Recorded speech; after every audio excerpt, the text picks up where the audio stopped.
It was meant to be a stable coin. If it went above $1, they would rebase the token holders. So if it went up to, say, $1.10, it would rebase, I think it was 5%. It was manipulated and they got it up to like $3 something. Wow. And they rebased all the holders? Yeah, every day. Wherever you guys are watching this show, I would truly appreciate it if you follow or subscribe. It helps a lot with the algorithm. It helps us get bigger and better guests, and it helps us grow the team. Truly means a lot. Thank you guys for supporting, and here's the episode. Welcome back to the Digital Social Hour. I'm your host, Sean Kelly. Here are my co-host, Wayne Lewis. What up, what up? And our crypto experts today, Ryan Pace and Cy Watson. How's it going? No complaints. Thanks for having me. Yeah, thanks for having us on. Absolutely, man. I'm excited to talk crypto. Yeah. How did you guys get into crypto? Like, what year did you guys? So I got in late 2015, early 2016, started to take it really serious and kind of just ran with it That's ever early. since. Yeah, Kinda. Bitcoin was Yeah, like... it could have been a little. I mean, I was in like 2014, but kind of doing the same thing that I just looked at as a payment sort of thing, as I think most people did. And then in late 2015, I had a friend. I started a Facebook group when I was really young for reselling Supreme, and one of the more notable guys in there came from a really wealthy family. He said his father promised him Ethereum would be $1,000 by the end of the year, and funny enough, it hit $1,000 the day after New Year's. So he told me that, and I didn't have many wealthy friends at that time, so I just kind of ran with that. I had $5,000 saved up and put 500 in. Couple days later, Ethereum had almost doubled, so I just threw every single dollar I had it. That's wild. There was this kid in my school. How much was it at that time? When I threw everything in, I think it was $11, maybe 12. Wow. Ethereum was 11? Yeah. Jesus. There was this kid in my high school in 2014. Everyone made fun of him, this super nerdy kid. That's what happens with crypto people. But he told me to get into like Bitcoin mining. Yeah. And everyone made fun of him. I was the only one who took him serious. Yeah. So I like bought some, and I wish I still had it. It would have been worth a lot now. Yeah. But like, I know a guy in college, this teacher's accounting teacher had the whole class buy 10 Bitcoin. I think he said it was only like 10 cents at the time. What? And people bought it? He still has, I think he has like 1,000. Oh, wow. Yeah. He never sold them. Yeah, there's some crazy stories of people getting in early and blowing it. I don't know the Bitcoin pizza guy. Have you heard of that? Oh yeah. That's a classic. Yeah. The other guy that lost his keywords. Oh yeah. And he hired a whole bulldozing team to and then they found it. Did you see this? No. Oh, they did? So they found the ledger, but it was Bitcoin Cash, not Bitcoin. Oh. So he lost money. So he spent $1 million digging all those holes, found it, and it was Bitcoin Cash. It's like a Bitcoin, like. Wow. Yeah, that's horrible. Yeah. Yeah, I've never been intro a of Bitcoin was Bitcoin Cash for sure. You guys dabble in altcoin coins and stuff too? Not so much the Bitcoin wave, but yeah, I've played pretty much only the alternative market. I was never a Bitcoin maxi. I just, for the simple reason that who the is Satoshi? And it just always felt weird to me. I understand why people are Bitcoin maxis. But yeah, I mean, I sold Ethereum early. I sold Ethereum around like $350 and then down to like $250 when it was crashing amidst that first run. So you made a 300x on that? A little. The first big win was Ant Shares, which rebranded to Neo, and that was the first one where I like actually held through 100x. And was super happy on that. 100x, bro. That's life changing. If you catch one of those, you're set. Like, especially if you catch that bottom floor at the floor price. Well, I completely fumbled in 2018, as I think most people did. Like when I got in at kind of that perfect time where it was just this exponential growth immediately. I didn't really know what I was doing. I had spent time researching, but didn't understand market cycles by any means. So I had a huge win on Ant Shares and a couple other smaller ones. I was whatever, and held up to. I got in at $1.96. I held to like $2.20, and then all the way back down to I think like $5. Jeez. Yeah. Have you ever gotten any that was floor price? I mean, like literally got it early, like super early. Yeah, like a fraction of a penny. Yeah, I've had a list of wins. Like I got Solana at 68 cents, sold it early. I'm king, sold early. Like if I had held my Solana to peak, it would have been like 90 million. But it also crashed, so it's all. Yeah, it's subjective. It's impossible to time. Yeah, I mean, I sold it at like I think $16 to $18, which was pretty fucking great. It went up to 300, right? Yeah. Jeez. So I mean, it's great as subjective, right? Yeah. Wait, so you would have made 90 million had you would have held? Yeah. Holy crap. Yeah, at peak. Yeah. And I've had other situations like that too. Like I was really early into Avalanche, sold that pretty early as well. And then my biggest win ever was something called Ampleforth, which I guess pretty much was coin. It was meant to be. I haven't heard of that one. Yeah, it was meant to be a stable coin, and essentially if it went above $1, they would rebase the token holders X amount. So if it went up to, say, $1.10, it would rebase, I think it was 5%, and they got it up to, it was manipulated, and they got it up to like $3 something. Wow, and they rebased all the holders? Yeah, every day. Holy so crap. it was every 24 hours. If it went under, it would be a negative rebase, i.e. you would lose money. Yeah. But it was such a manipulated token that it stayed above for a little over 2 months. And I didn't hold all the way through, but I got a 77x on that in just nice. under a month, which was absolutely These bonkers. numbers are unheard of in any other industry. Crypto's like the only place you can do this. Yeah, but people still knock it though. It's still taboo, and it's disgusting to me because it's like I don't know if they're trying to manipulate the people to weed people out so that they can take over, because the more people that actually sell and they dump their coins, you get JP Morgan and everyone else coming in secretly buying. And it's like, you guys, I mean, what's going on here? It's like they're telling you to leave the party so they can come. Well, there's the good parts of crypto and the bad parts, obviously. Like there's, it's really easy to lose money. It's easier. I think most people lose money. Yeah, for sure. I have a lot of people who say, like, my bread and butter has always been early stage or like pre-seeds and just holding until I feel comfortable getting out. Trading crypto is hard. Like I've made systems to either be advisory systems for me to manually trade or automate it. But a lot of people play the casino, as I like to call it, with 50x leverage. The leverage, And I've heard horror story after horror story with that, and then phishing scams and whatever else comes with it. Rug pulls. Yeah, I mean, there's definitely a very dark side to this market, so I understand why people hate it. I call it a sham market myself. I think a lot of people try to compare crypto to stocks, in which you kind of can't. Like, you're not betting on a company's revenue. Like I think Avalanche is one of the better projects in the entire space. I think if anyone's going to kill Ethereum, it'll be them. No one cares.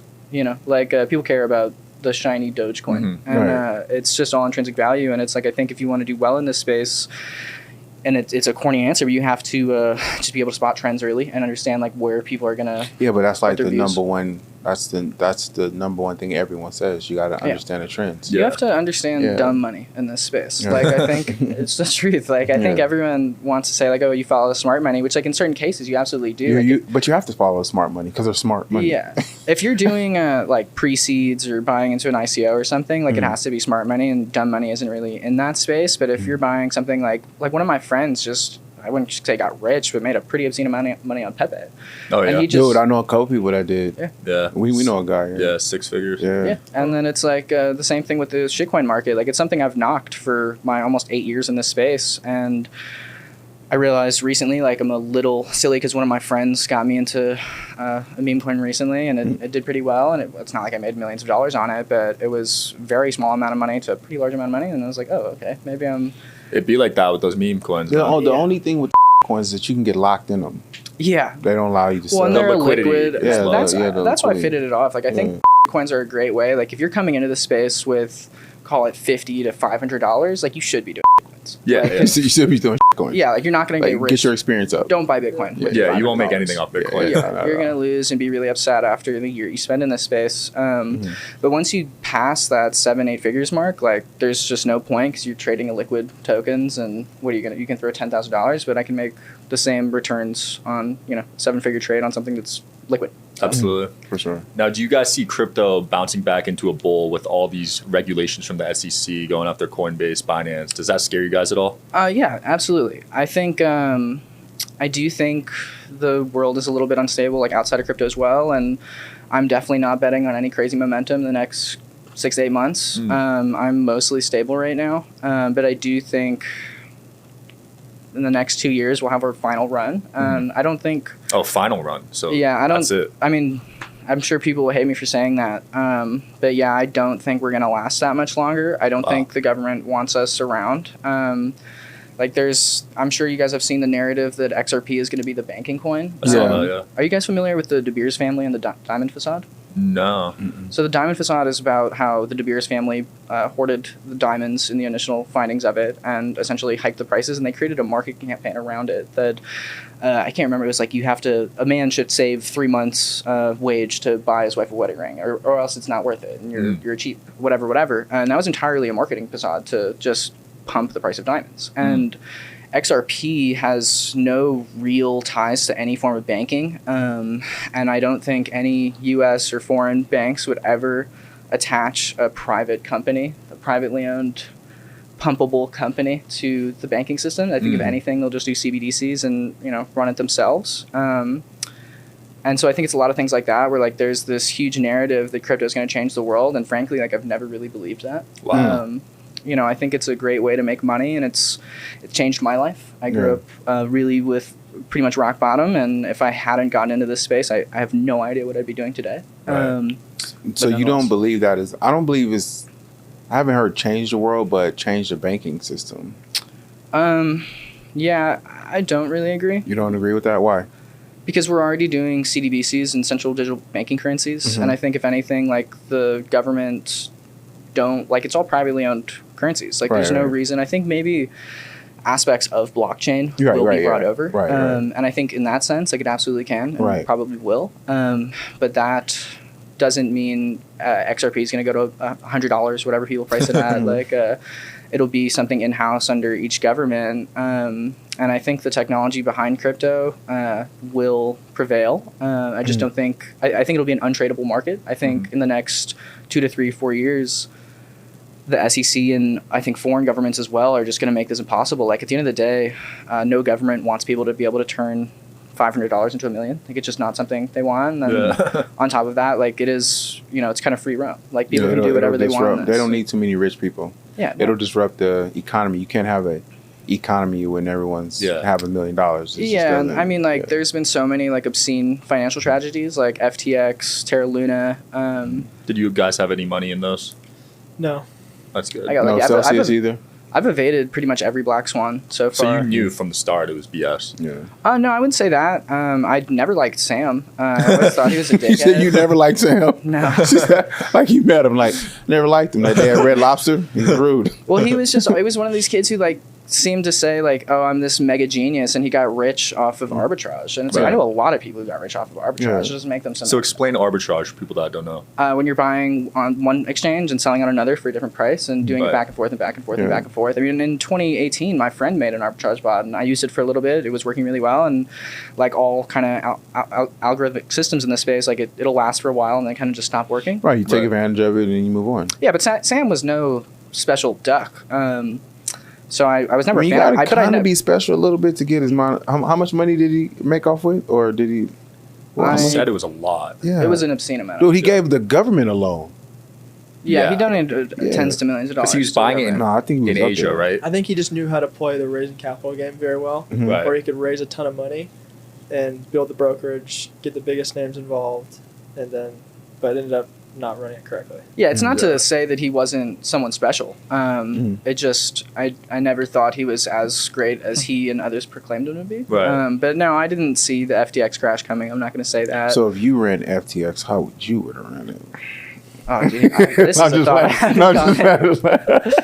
There was some video I watched of him. He donates half his money or something. That was cap. That Right? shit was cap. No, he donated a lot of money. Oh, he did? You think so? Well, he donated a lot to government institutions, and I think they're working in cahoots. That's why he's not going to jail. I meant donate to like charities, not governments. But yeah, I'm sure he did donate some. I don't know the numbers. That's why the news will never go after him. He just gave him all the money. Yeah, he gave him a ton of money. He's not going anywhere. Yeah, no. But, he's cool. He's chilling. Yeah, and then Terra Luna, like same thing. Like I didn't by no means did I say like Terra Luna is going to go to zero, but Do Kwon has always been a fool. Yeah, I got wrecked on Luna, got wrecked on Celsius. Didn't have anything in FTX, but Celsius caught me off guard. Yeah, Celsius was. I had a lot of friends get Voyager sends out notices to people every day. They're like doing some kind of like common mechanism. It's actually working. They send out updates every day. Really? Telling people, you're going to get your money on this day. The date keeps changing. It went from February just keeps. No one's getting anything. Yeah, but they just keep. I've already wrote off the loss. I told my accountant to write it off. They're updating people every day. Yeah. Like Voyager is like super proactive about communicating. It's like even when you hit them up, they'll respond. It's like, FTX bought Voyager, right? I don't know. I believe they had stake in it. Yeah, I don't know. So wait, so how did you guys meet? Yeah, I started Involio. It's like a verified social investing platform. A year and a half ago. Just kind of had the idea for it. Got a team together. Raised $1.4 million of venture capital. Nice. And wanted to better understand the hard side of the network for what we're building. Mm-hmm. So just to give that example, the hard side of network for Wikipedia is how do you get someone to write content for free? That's the hard side. And if you get enough people writing content, there'll be people to view it. How did they pull that off? That's a good question. They understand network effects very well. Yeah. But people are passionate about writing those articles on Wikipedia, bro. Yeah. Mine got taken down. Yeah, Really? but you can rewrite it. You can change your Wikipedia. You can do whatever you want to it. But it has to get approved. There's like a leveling system. Yeah.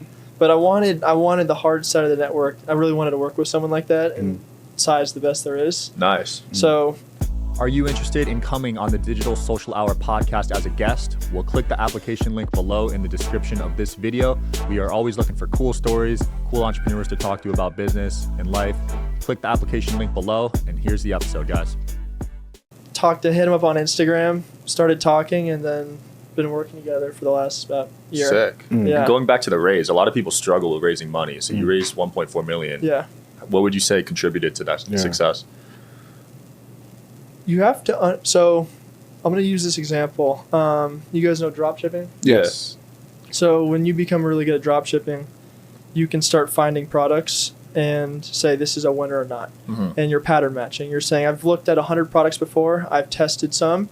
And as you start testing more products, you can start to see, okay, this is a winner or not. So you're pattern matching the 100 products you've seen to the one you're looking at now. Mm-hmm. And it's the same way venture capitalists look at founders. Mm. If they talk to, if they're a good VC, they've made 50 to 75 investments and 3 have become billion-dollar companies. Mm. So they're pattern matching you with a billion-dollar founder. Does this founder and does this company remind me of the founder that has had a billion-dollar exit? Right. So the way I was able to raise it was I spent around a year before becoming obsessed with learning from founders that have had venture scale. Mm. So when you're around them, you learn to see what they're focusing on. They're focusing on network effects, this, that, and the third. Mm-hmm. So when you go to talk to a VC, Right. now you understand exactly what to focus on, how to speak, the lingo. Wow, that's you're so in the circle, smart. and now you're talking similar to the way a Brian Chesky, the founder of Reader Talk, or Reid Hoffman.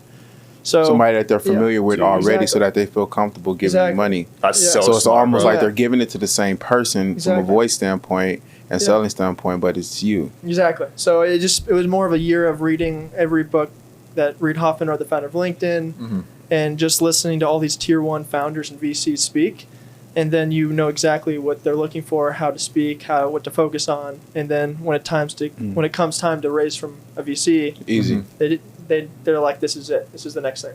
Wow. So he just gave everybody the business plan. yeah. So we had Show's our over. lead from Craig Weiss, who was he created a $1 billion company, raised $200 million from the tier 1 VCs, and then he was the one that led our round. Nice. Wow. Yeah. And when someone that big leads you around, it's easy to raise the rest, right? It's high signal. So every round after that, it's easy because they know he's in it. To other funds He's in it, that you guys did that. So it definitely helps. Mm-hmm. But you do have to hit those numbers. Nice. Right. And how does Involio make money? So to give a quick rundown on it, so we're the first verified social investing platform where you can share trades across multiple asset classes. So one of the things we wanted to focus on was there's so many people in the space that are claiming they're the best crypto trader, best stock trader, follow me, pay for my course, right? Right. And there's no way to verify it. So right now, if I go on Sai's page on the Involio app, he's taken 70-something trades and hasn't lost one. Wow. You can see his open trades and his closed Wow, trades. it ranks you. Yeah, and you can't Yo, that's delete dope. it. So if you take Kills the cap. It kills the cap. Huh? Yeah, a lot of people A would. lot of people not going on that. They're not going on that. The cap killer. So Bust a cap. Yeah, so if he takes 70 trades, and he hasn't lost one. Yeah. You know he's taken 70. You can't delete it. Right. You can't edit it. Wow. So that's like, oh, okay, cool. He's a verifiable guy. I want to work with him. I want to pay him. Yeah. So you can learn and follow from these people. We're also one of the first platforms where the price target and hold time is with every trade. So when he buys a crypto trade, you get the notification he entered. Let's say it's Bitcoin. He says it's going to be at 30K in the next 2 weeks. So now you know exactly the plan for the investment. And then when he closes it, you also get that notification. Wow. So we're right so now. you get to follow their whole Bro, process. this sounds like a money printer. If you just follow the right people. My buddy just bought a house from following someone's trades for 2 months. Are you serious? Yeah, because you followed his trades. There's him and 3 or 4 or 5 other guys that are trading that have taken 50+ trades with a 95%. And this is crypto stock. Crypto stocks, NFTs, forex. 95% win rate. Why wouldn't you follow someone with that win rate? It's redefining the vision of success in this space. Like I said, right now, and that number can be manipulated. Can't in no delete shit. it. You absolutely cannot delete a trade you share. So if you share a trade and it sucks and it loses 90%, you can't delete that. That'll go under closed but system. you're inputting the trader information. Correct. It's not linked to no apps. Yeah, or as of right now, it's that. entirely paper trade. But we are in the process of building out API access, so users will be able to attach to called Binance, Robinhood, whatever they choose, and be able to, as on the creator side, be able to create, manage, and execute their positions from the app itself. And so you guys are going to implement the API so it can attach itself to whatever platform now you're using, but would you have to get approval from the other platforms or but they're all really open to it. Like I've already talked to a couple of them. It would help them bring business probably. Exactly, it's in their benefit. And then hopefully down the line we'll do a brokerage. But for the beginning stages, just for ease of access, it takes a couple minutes to plug and play your API from Binance into the app, and then be able to just auto follow whoever's doing well. Wow, and dude, I think that is sick. It's a great product. And one of the things too, when raising from these VCs, they're looking for an Airbnb or Uber type exit, and we're doing that by when we have this brokerage, this API is giving anyone with internet access the ability to be financially free. Because now you're going to be able to go on an app, find traders across different asset classes with these super high win rates, put $100 in an account, click follow, and it'll take every trade they take without you doing anything. Yo. Well, so that $100 will be spread out to everything that they do. You're almost your own fund. So it's truly going to be the largest distribution of alpha the world's ever seen. Right, and automation. Yeah. Because you're not touching anything, so you don't even have to learn how to trade. Yeah. So it removes the fact that you even have to learn, be taught, even speak to someone. The system is automatically doing it. It'll be easier to make money in the market than like ordering food at McDonald's. You'll literally just join, You'll see the wake top up traders, and it'll be done, right? click follow, and you can put as much money in any different trader. And it's not just in terms of financial freedom. It's not just for the following side. Like as of right now, like anyone can go, or not anyone, but most people can just go rent a Lamborghini and say like, hey, buy my $1,000 course and a fake watch, whatever it may be, and just claim to be the best. And you don't get to see how good they actually are until you're past that $1,000 paywall, whatever it may be. And we've already had this kid out of Spain who I lightly mentored when I had just my Telegram and Discord a couple of years ago, who has one of the craziest stories I've ever heard, ever. Crazier than my story, I think. I had a strategy back in the day where essentially I would say, listen, this is a very volatile market. If you want to trade it, you should focus on doing very, very low leverage and aim for 2 to 3% every single day. And try to compound it. Obviously, don't be too aggressive.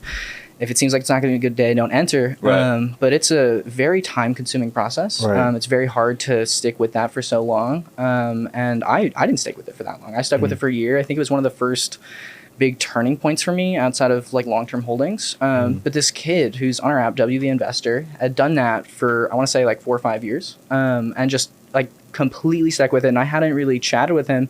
He would text me like every 6 months on my birthday. We had the same birthday, funny enough, and just say like, I love you so much. Thank you. You'll never understand like how amazing you are. And I finally asked like, dude, like, how much money did you make? And how much money did you make, man? You're my cut. He's like telling me like, yeah, I bought my sister a house. I retired my parents. He's sending me pictures of watches he bought his dad, rings he bought for his mom. Like it was just like, holy and like he doesn't have an Instagram. He doesn't do any of that. Has no social presence. He's posted 50 trades in the past month. Yeah, he's taken like 120 or 30 total. Yeah. What's his win rate? Lost like maybe 10. Probably 93% win rate. And, so killing it. It's like for someone like that who like doesn't have the bandwidth to go rent a Lamborghini or whatever and try to sell their course, like, and they still want to do something with their information, like he can do that. It's redefining the way people view success in this space. Like instead of having these flashy social grabs, it's how good are you on the track record? And let the numbers talk. Track record, not the materialistic stuff. Because right now you don't know who's a guru, who's a scammer, or who's a scammer, who's the best. You just don't know because everybody look alike. And I look at Involio as like a validity platform where it's hopefully down the line it'll get to a point where like if you're one of those guys selling a course on Discord and you have no play on Involio and we have the users to argue that you should be there, I'm just going to assume you're not real. And that you're selling some BS course, whatever it may be. And, I think a couple of people have agreed with that. That's so interesting. I like that. I love this idea. Is it an app or a website? Yeah, it's an app right now. Mhm. We'll be releasing a web version in the next few months. Nice. And then APIs down the line, and then brokerage. We're just trying to. Right now, we're lowering the friction to getting in the market and making money. Right. You can easily find top traders around the world, follow their trades, get the notification, and then again, we'll just taking it one step further. When now you don't even have to follow the notifications, you can just put the money in the account. And it'll follow. So that way the whole world can use it. Because not a lot of people are crypto savvy. Exactly. Yeah. So there's AI implemented in there too, right? Because of the automation aspect of it. There's no AI into the AI. automation aspect. Okay. Oh, It's just plug and play. Like, so if I'm taking a trade on my Binance account or doing it from the Involio dashboard, it'll just go to all of my followers and it'll enter automatically for them. Well, no, I'm saying when it comes to when you guys implement the API aspect, to where when you put money in there, it kind of spreads your money out where you'll be able to choose. So like, let's just say you'll join the app. You'll see here's the top performing traders. Here's the leaderboard. Right. It's going to be probably right now. It's like 10 people with 90% win rates across different asset classes, and you'll just be able to choose. I want to put money in this guy, this guy, this guy. Follow, and then it'll just start taking every trade they take in your account. Yeah, and let's say they're following me. If I'm taking a trade on Ethereum and I'm allocating 10% of my portfolio, then if they have $100, it'll allocate $10. Wow. So does it profit split with the leader or no? So that would be illegal in the U.S., right? Yeah. Oh, it does? Oh, it will be. Oh. We have licensing behind us, but no, we're trying to keep this as accessible as possible, and we don't have any means to do profit shares. Like if someone chooses to monetize in-house and charge $100 for that subscription, they may as well. Oh, okay. So is the leaders can have a subscription? Monetize. They can charge whatever they want. Yeah, and for the creators out there, essentially what we built is the strongest landing page possible. Because right now, the way pretty much anyone in the space uses Instagram or Twitter, it's a verification tool. Right. Like, look, this is who I am. Buy this. Watch this. Here's an ad. Right. Yeah. And what we did when building this was focusing on how do we create the strongest landing page possible for the hard-sided network to want to come on. And we've built that out. And once that monetization comes in, instead of saying, here's the Lambo, go to the website, pay for something, get access to the Discord, it's going to be, here's my closed history. I've taken 70 trades, 80 trades, 100 trades, and lost 1, 2, 5, 10. Pay for the open trades. Wow. So that conversion rate's going to be much higher for any creator that wants to come on and start monetizing. Yeah. Because it's like, why wouldn't you pay money? This guy's taken 100 trades and lost 3. And they'll be able to have all their links and everything in there where you can find them at. Wow. Dude, they're going to put OnlyFans out of business. Yeah, because like only trades. Yo, that's crazy. Yeah. What's next for you guys? Yeah. $1 billion, I'm sure. Get to our Series A, hopefully get a 150 mil val. Something around there. So you're going to raise during this bear? We're closing a round right now. It'll be led by the former head of revenue at Snapchat. Wow. Yeah. That's So nuts. yeah, so he's leading this next round, partnering with some big names, and then Have you guys brought in revenue yet, or are you pre-revenue still? we're pre-revenue right now. Pre-rev? Yeah. And you're able to raise that valuation because of Yeah. the tech. The tech is so good. We have a pretty insane growth rate right now, and then daily active users is, I think, Yeah, higher. growth is the information that's actually the currency. But We haven't So spent that's a what they're dollar on going to buy. marketing. Yeah. either. Right. And, Oh, so and it's based off obviously the user growth. marketing space too. Yeah, I mean, we've you had, guys like, don't have advertisements in there. 100, 200 posts on Yeah. social media since joining. Yeah. And we Nice. launched about 2-3 months ago, and it helps too with our team. Our team's unbelievably solid. yeah. We have our 2 leads. Our founding team is David and Jory, who are leading the development side with Cody and Richard, and they work from 7 a.m. to 1 a.m. Jeez. Like they work like crazy, and they're some of the smartest people I've ever met. Yeah. Wow. So That's we put a insane. problem in front of them. Like we wanted to do live prices in the app for crypto, and we gave it to one of our co-CTOs, David, and he got faster prices than TradingView in a week. In the app. Jeez. Sooner than a week. Yeah, sooner than a week. No, David's insane. TradingView's David's been around forever. Yeah. So we have our team is unbelievably solid right now. That's So dope. it helps a ton with raising Yeah. because they make the team. They're like That's the most important thing when they look for investments, right? The exactly, team. exactly. Yeah, especially in these early stages, it's Yeah. completely a bet on the team because the products change so much. Right. Like even like Slack, it was a video game. Oh, was it? Yeah, they I were didn't know building a that. video game and they were using Slack as a way to communicate with the team. They ran out of money, and then it was, well, the investors were just like, I mean, your team's great, just try to do something. Yeah. Did Slack, ended up being 20 billion. Wow. Yo, that's nuts. Yeah. That's crazy. So yeah. Man, it's been a pleasure, Yeah, guys. this Any- got real Phenomenal. interesting, like Yeah. on both sides. Yeah, for real. Any closing comments from you Yeah. guys? No, it's great talking with you guys. Thanks for having us. Yeah, and if you're interested in following some top traders, Involio app on Google Play Store and Apple. I'll put a link in the description. Yeah. So. Download Involio. Yeah, I appreciate you guys having us on. Yeah, Sure. absolutely. Yeah. Solid. Yeah. Download Involio now. Thanks for tuning in, guys. I'll see you next time. Peace.